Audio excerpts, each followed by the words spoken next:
Alireza Firouzja has just produced one of the most historic performances in the history of chess. So he absolutely destroyed the field in the St. Louis Rapid and Blitz, especially in the Blitz portion of this tournament. Now I'm looking at some of the best games he played across those couple of days, in which he gained, by the way, 108 rating points. Just incredible on his Blitz rating. He's crossed 2900 now. And in this video, I'm having a look at his game against Sam Shankland, the first one played on day one of the Blitz. So Alireza has white here. Let's see what happened. So he kicked off with pawn c4. He was playing this all tournament. Then we had e6, pawn g3, d5 from Sam, bishop g2, knight f6, knight f3, bishop e7, both players castled, pretty standard stuff so far. And now Alireza goes pawn d3 here. The most common move is d4, and we go into these Catalan structures. This is known as the Neo-Catalan, but Alireza goes pawn d3 instead. And he seems to be just stepping away from opening theory with this move, because after Sam goes c5, very principled, taking that space in the center, Alireza takes on d5, pawn recaptures, and then he goes d4. So he's lost the tempo there. He's gone d4 in 2 moves, but okay, this is Blitz chess. You can kind of mix it up a bit more. And interestingly, the computer still gives white as plus 0.1. So just ever such a smidgen ahead, but basically it's an equal position now. We're just playing chess. So knight c6 from Sam, knight c3 developed. And now knight e4 immediately played, good move. You can't actually take this one, or after pawn recaptures, this knight's getting kicked, and then your d4 pawn is caving in. So instead Alireza just develops. He goes bishop to e3 here, good move. There's no longer any knight g4 stuff in the air, pressuring that bishop. It's come to this square, and now Sam chops on c3. He damages Alireza's pawn structure, and then he goes pawn c4.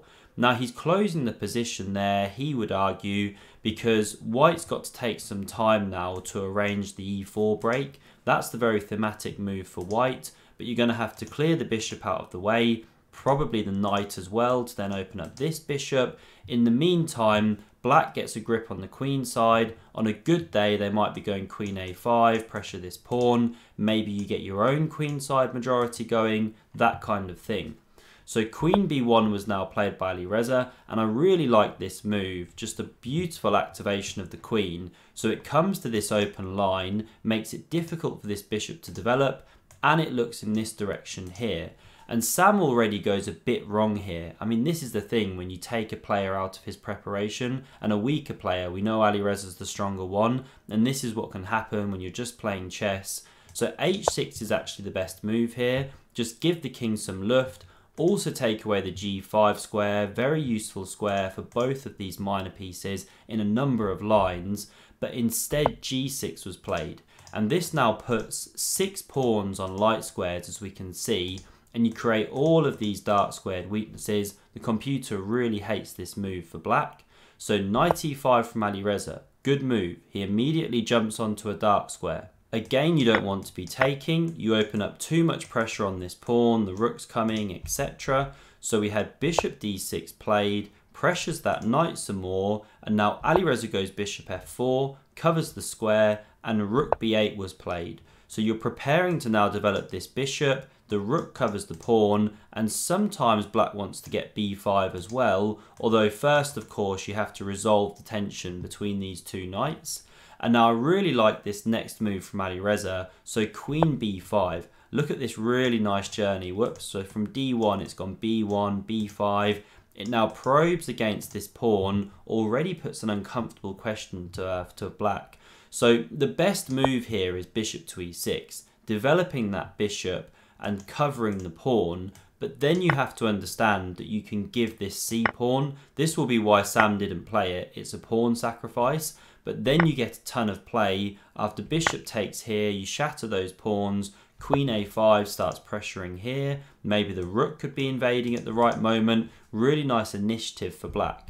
But Sam missed that one. He didn't go bishop e6. He got spooked by that knight attack. So he drops his knight back to e7 here, comes away from the tension, covers the pawn like that, and he's saying to Alireza, okay, if you take, which is the computer's top move by the way, well then I'm going to pick up the bishop pair, I'm going to have fun on these light squares, and it is tricky in a blitz game when you've got this kind of thing going on, but this pawn's also weak, that's the thing. You can't go b5 so easy, or there's knight c6, so this was the best line for white, but Alireza comes here instead. He wants to play the initiative, he doesn't want to give it to his opponent. Now this pawn came to a6, kicks the queen back, it comes onto the dark squares now, maybe transferring here one day, rook to e8 played, and now here Alireza plays an inaccurate move. So he goes pawn e4, but the big problem with this, which Sam didn't see, is pawn to f6. So going back a move to e4, you basically should do something about this knight before pushing the e-pawn, because now when f6 is played, this knight is actually fatally short of squares, as we can see. The only square it can come to is f3, but then black wins the pawn. Now you can go knight d2, try and complicate things, but black's doing better here, got the initiative. So that wasn't the best move, but Sam missed go f6. Instead he captures the pawn. Suddenly Alireza's okay again because he chops on c4, hits this bishop, it drops back here, and then he starts pressuring this pawn as well.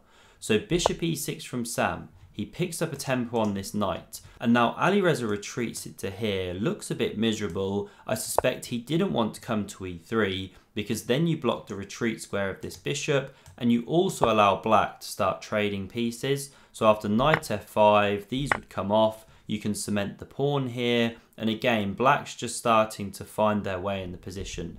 So Alireza doesn't do that one, he comes to a3, now we had knight f5 anyway, but here the bishop can retreat d2, Alireza keeps pieces on the board, keeps tension, he does this so well, and now Sam had an absolutely phenomenal move here to carry on the attack.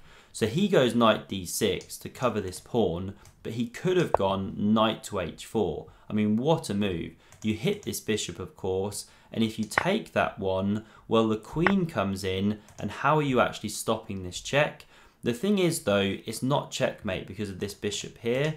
Now, the best move is actually rook e3 to give the king some room in a number of lines, and then you can take with check, king f1, bishop f4, you hit this one. There's just a long, steady pressure for black, basically. There's no killer move. These are a few more moves played. You're playing against this knight being bad. You've got these wonderful bishops, the queen in the heart of the position, much better for black. But not easy to see, of course, to just chuck your knight on the edge of the board, give it for a pawn. So knight d6 played, far more natural. Now we had this bishop coming to f4, pressures the knight, therefore pressures the pawn, and so pawn f5 now played. Covers that pawn, but does weaken the king. This is the thing with such f-pawn moves. And Alireza now finds the absolute star move of the game. I really love this move. So if you look at his pawns here, you want to get them rolling through the center, right? So you'd love to go, say, c4, but then you're literally hanging a pawn. So that's the problem with that. Well, what if you go, say, rook a to c1, preparing c4, d5?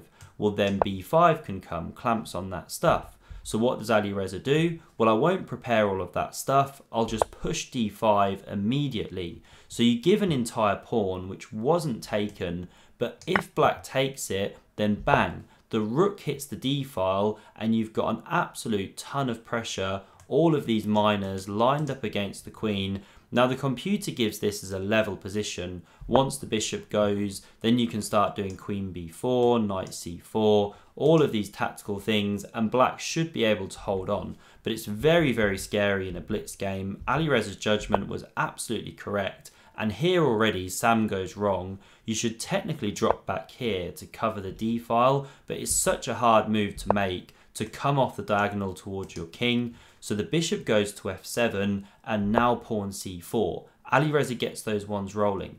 And here Sam makes a mistake. So he pushes g5. Very weakening move. Technically the best here was knight c8. And I just want to show this one because I love the knight maneuver. So once the queens come off, well then bishop f1 is the best move. You cover this pawn so that then the knight can actually move, say c2, d4, something like that. But then black goes knight b6, pressuring here, also looking here, and say rook a c1, now knight d7 is the point. So you've gone on this amazing knight journey. Now you're looking at these two dark squares. You can blockade the pawns. Knights are excellent blockaders of pawns, by the way, and pass pawns. So yeah, just a beautiful knight maneuver. I really liked that one. But okay, you're not going to find that in Blitz really. So g5 played. And this is a really nice try by Sam, because the bishop comes in here, the dark squares look horrible, but this is Sam's idea. So he chops off with the rook, the queen recaptures, and then he takes on c4. So he's opened up this bishop's attack here. Alireza takes on f5, now Sam chops here. So he's gained 2 minor pieces for the rook, normally very, very good, but the problem is bishop takes on e4, and what he's overlooked is this massive attack on his king. Once again, when you push pawns in front of the king, you're always asking for danger, especially in Blitz games. So after the bishop takes, Sam plays the most natural move in the world. He blocks with this bishop, but now we check from e6, the king slides up, Alireza takes here, and here I'm guessing Sam must have resigned or accidentally taken with the king, I'm not sure. When you're looking at the move in Blitz Chess, it shows king takes on g6 as the final move of the game, clearly an illegal move. Now if the pawn recaptures, well then there's this queen e7 check, this is the problem. If the queen takes, whoops, then the rook takes check, king goes, we pick up the bishop. This is a one end game, you're an exchange up and a pawn up as well, so that's no good. And if the king goes immediately, let's say to h6, well then you can pick up this loose knight. Again, you're an exchange up. I mean, this could be worth playing out. My engine actually stopped working around this point, so there could be something better than picking up this knight, but I'm guessing that's good enough, best move. So Alireza won the position in this position here. So after bishop takes on g6, this was the final move. So a crushing game. I'll be covering more of his fantastic games from this historic performance. If you want to see another one that he played yesterday, then click here. Thanks very much for watching and see you soon.